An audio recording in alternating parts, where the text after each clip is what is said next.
할렐루야. 6월 11일 금요일 아침 예배입니다. 기도하시겠습니다. 사랑해 주님 감사합니다. 오늘 이 아침에도 하나님의 말씀을 묵상할 수 있도록 인도하신 은혜 참으로 감사합니다. 말씀을 통해서 하나님의 뜻을 발견하게 하시고 이 뜻을 받들어 오늘도 하나님 안에서 복을 누리며 나아가는 우리의 삶이 되게 하여 주옵소서. 예수님의 이름으로 기도드립니다. 아멘. 하나님이 오늘 우리에게 주시는 말씀은 잠언 11장 16절에서 31절 말씀입니다. 유덕한 여자는 존영을 얻고 근면한 남자는 재물을 얻느니라. 인자한 자는 자기의 영혼을 이롭게 하고 잔인한 자는 자기의 몸을 해롭게 하느니라. 악인의 삶은 허무하되 공의를 뿌린 자의 상은 확실하니라. 공의를 굳게 지키는 자는 생명에 이르고 악을 따르는 자는 사망에 이르느니라. 마음이 굽은 자는 여호와께 미움을 받아도 행위가 온전한 자는 그의 기뻐하심을 받느니라. 악인은 피차 손을 잡을지라도 벌을 면하지 못할 것이나 의인의 자손은 구원을 얻으리라. 아름다운 여인이 삼가지 아니하는 것은 마치 돼지코의 금고리 같으니라. 의인의 소원은 오직 선하나 악인의 소망은 진노를 이루느니라. 흩어 구제하여도 더욱 부하게 되는 일이 있나니 과도히 아껴도 가난하게 될 뿐이니라. 구제를 좋아하는 자는 풍족하여질 것이요 남을 윤택하게 하는 자는 자기도 윤택하여지리라. 곡식을 내놓지 아니하는 자는 백성에게 저주를 받을 것이나 파는 자는 그의 머리에 복이 임하리라. 선을 간절히 구하는 자는 은총을 얻으려니와 악을 더듬어 찾는 자에게는 악이 임하리라. 자기의 재물을 의지하는 자는 패망하려니와 의인은 푸른 잎사귀 같아서 번성하리라. 자기 집을 해롭게 하는 자의 소득은 바람이라. 미련한 자는 마음이 지혜로운 자의 종이 되리라. 의인의 열매는 생명나무라. 지혜로운 자는 사람을 얻느니라. 보라, 의인이라도 이 세상에서 보응을 받겠거든 하물며 악인과 죄인이리요. 아멘. 제가 어렸을 때 초등학교 다니던 시절에 겨울이 되면 길거리에는 종을 울리며 구세군 냄비가 세워지곤 했었습니다. 그리고 학교에서는 크리스마스 씨를 판매하였습니다. 구세군 냄비의 기부금이나 크리스마스 씨를 판매한 대금들은 모두 가난한 이들을 위해 사용되었습니다. 저도 더 가난한 이들에게 베푼다는 마음으로 크리스마스 씨를 세트로 구입하여서 성탄카드의 봉투에 크리스마스 씨를 붙여서 전하곤 하던 그런 옛 추억이 있습니다. 베풀고 나누는 일은 선한 일이요 칭찬받을 만한 일입니다.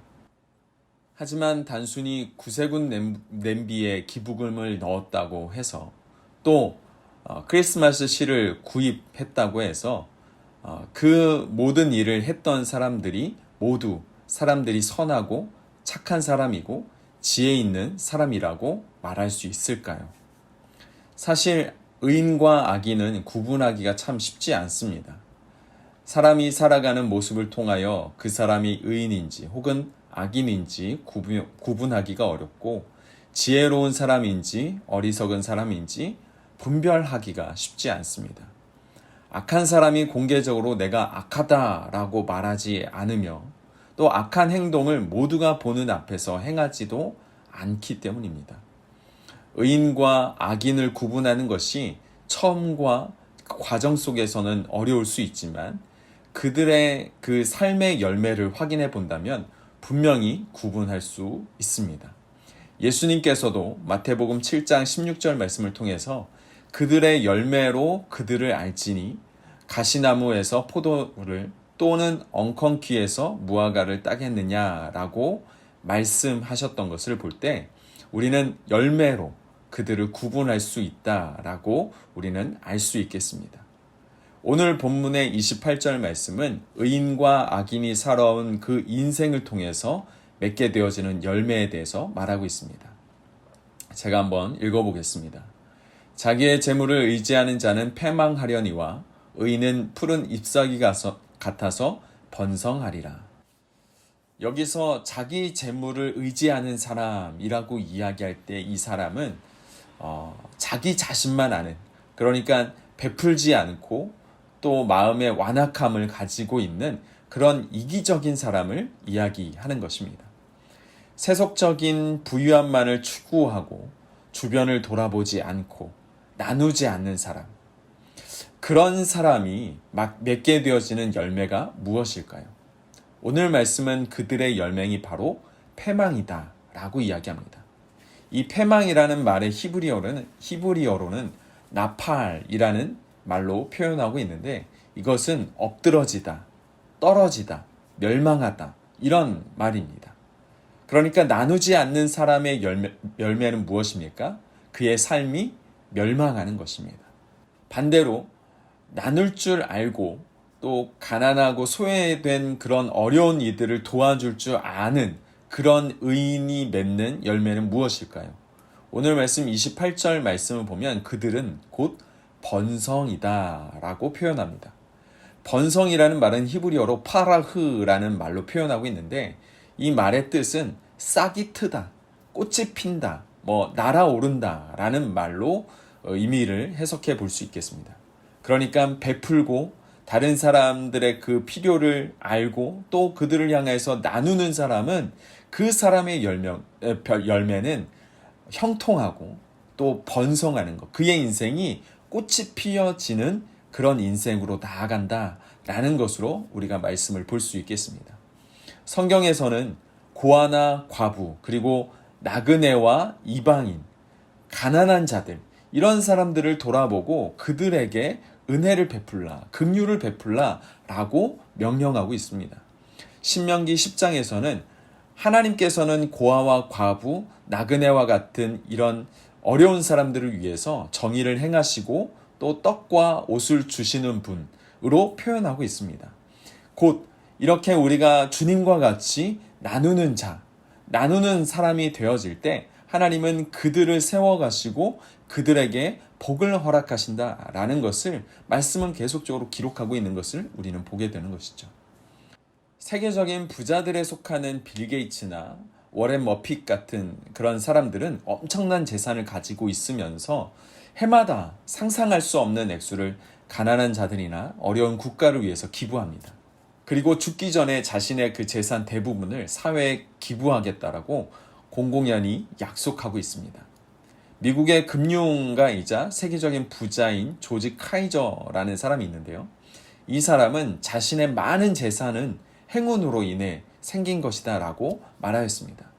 이 말은 재산에 집착하지 않겠다라는 말이며 곧 그것을 통해서 자신은 나눔을 실천하겠다라는 의미입니다. 또 러시아의 제일 부자인 포타닌은 자신의 그 자식들을 지키고 그들의 재능을 발휘할 수 있도록 하기 위해서 자신의 재산을 모두 사회에 기부하겠다라고 말했습니다. 정말 지혜로운 사람들입니다. 자신의 그 부유함에 집착하지 않고 그들의 재산을 나누고 다른 이들의 어려움을 이해하면서 또 그렇게 베풀며 자기 자신들의 그 자녀들에게만 물려주지 않고 사회에 환원하겠다라고 이렇게 이야기하는 이런 말은 나눔이라고 하는 그런 이름의 지혜를 가진 사람들이 할 수 있는 말입니다. 하나님의 지혜이신 예수 그리스도를 기억해 보시길 바랍니다. 그분은 세계적인 부자들이 기부하는 것보다 더 귀한 것을 우리에게 나눠주셨습니다. 예수님은 하나님으로서의 그 신적인 권리와 생명을 나를 위해, 우리를 위해 주셨습니다. 하나님의 아들이시지만 오히려 자기를 비워 종의 형체를 가지시고 사람들과 같이 되셨습니다. 또 그가 십자가의 죽으심으로 인해서 우리의 인생의 그 재산의 부유함보다 더 귀하고 더 중요한 구원 그리고 영생을 우리에게 주셨습니다. 주님의 그 생명의 나눔은 우리 모두를 영적으로 부유하게 만들었습니다. 오늘 말씀 25절을 함께 보십시오. 25절 말씀, 구제를 좋아하는 자는 풍족하여질 것이요 남을 윤택하는 자는 자기도 윤택하여지리라. 여러분, 나누고 베풀 때, 그럴 때 우리의 주위에 있는 사람들도 부해지고 또 우리 나누는 우리도 윤택해지는 것임을 기억하시기 바랍니다. 부유한 이들도 나눔으로써 진정한 존경과 사랑을 받습니다. 무엇보다 우리 주 예수 그리스도의 생명 나누심은 모든 인류를 구원하였고 모든 이름 위에 뛰어난 이름을 받으셨습니다. 그렇게 오늘 우리도 주님께서 우리에게 충분히 부어주신 그 복음을, 그 생명을 우리가 받아 누리는 것으로 끝나지 않고 동일하게 우리도 그 생명을, 그 복음을, 그 진리를 이 땅 가운데 나누고 베푸는 삶을 살아가야 될 줄 믿습니다. 나누는 자가 풍족하여지고 윤택하여지면서 푸른 잎사귀와 같이 번성하게 된다라는 이 말씀을 오늘 이 시간 여러분들의 마음 가운데 새기시고 이 나눔이라는 이름의 지혜를 통해서 여러분들의 인생이 형통한 인생, 또 형통한 가정, 또한 형통한 우리의 교회가 되어지기를 소망합니다. 기도하시겠습니다. 사랑해 주님 감사합니다. 오늘 말씀을 통해서 우리가 나눔이라는 이 지혜를 우리가 마음 가운데 새기고 또 깨닫게 하여 주시니 참으로 감사합니다. 하나님, 이 나눔의 삶을 우리가 기꺼이 보여드림으로 인해서 정말 그리스도인의 삶이 무엇인지를 우리가 이 땅 가운데 보여줄 수 있도록 인도하여 주시고 이를 통해서 우리를 통하여 하나님의 이름이 높아지게 하시고 또 우리의 그런 나눔을 통해서 우리의 삶이 윤택해지는 것뿐만 아니라 우리와 관계하고 있는 그 다른 이들도, 그 다른 관계들도, 또 그 영역들도 하나님 부유해지고 풍족해질 수 있도록, 차고 넘침의 은혜가 있을 수 있도록 하나님 함께하여 주옵소서. 무엇보다 우리의 인생이, 또 우리의 가정이, 또 우리의 자녀들의 삶이, 또 우리의 교회가 하나님께서 부어주시는 그 놀라운 복으로 인해서 형통한 길을 걸어갈 수 있도록 인도하여 주옵소서. 함께 하실 줄 믿사오며 예수님의 이름으로 기도드립니다. 아멘.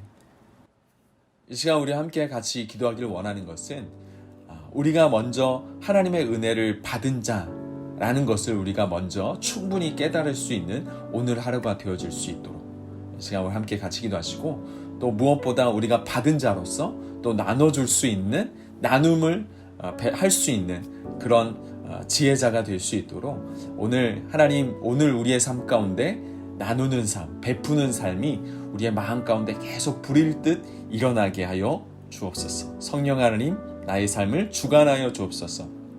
이 시간 우리 함께 같이 기도하며 나가시겠습니다. 기도하시겠습니다.